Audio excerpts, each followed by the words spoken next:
Moore and Big Country, who've been incredibly successful since they last appeared in the Tube, and far be it from me to suggest that those two events are somehow connected.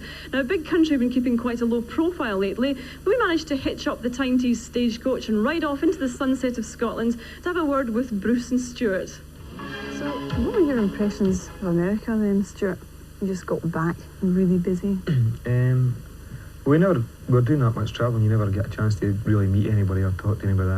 I was quite surprised by the vastness of the place, and just the speed of everything. I think it's just really, really fast. Like everything's got to be done in 5 minutes. It's like every street sort of screams at you, buy this, feed me, go in here, and it's just totally alien to anything I've ever seen before. It's really interesting to go there. Actually, it's worth seeing. Now you've got back, it's odd, isn't it, whenever a band's gone away and they've just been a medium success band over in Britain, and you go over and you come back with your laurels on because America's loved you. You always have a bit of a hard time in Britain, don't you? They're funny, they don't seem, especially the music press, don't seem to like that happening. Do you think that's going to happen with you? I don't know, I really hope no. I mean, it's not as if a case that's changed us or changed anything that we're about, really. I mean, we're still about the same things we were about a year ago.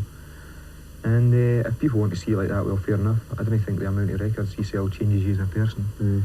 I think with certain groups it does. With us, we're neither here nor there with it. It's what we set out to do is try and change the way that people saw music and the way that people reacted towards it. And we're still trying to do the same things. We played in Glasgow just as soon as a week after we come back at Barrowlands, and it was brilliant. People were just amazing. And as far as they're concerned, nothing's changed for them. It's definitely no change for us.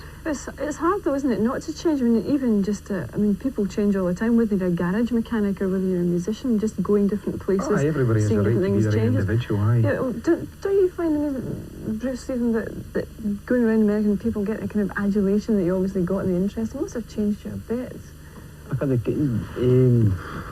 I didn't really bother about it. I didn't like to think about it too much, you know. I mean, if folk come up and say, "Oh, you're great in this and that," I just didn't bother about it, you know. So what?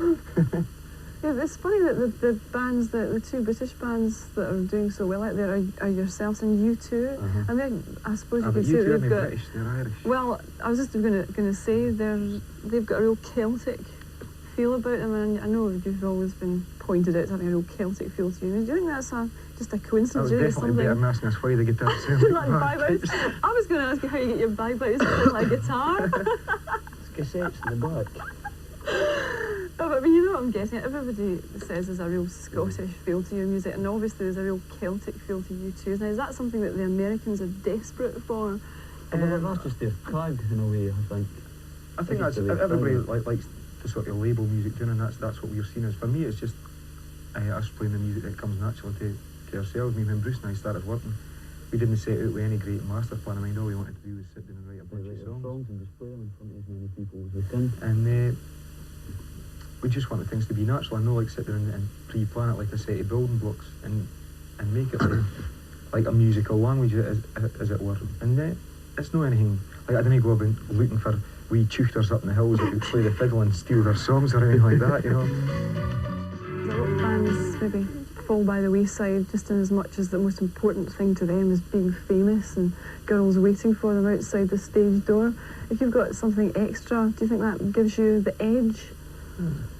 I think it takes it away from the norm and brings it back down into a more human level, if you're aware of why you're writing songs and what you're writing them about, instead of being able to look towards what the end result will be. I think a lot of groups start out with the main idea in their head has been becoming as rich and as famous as quickly as possible, which I think is a shame in a way, because it means that music then is obviously always geared around success, and people can't try things that are coming from themselves and other things that they want to do.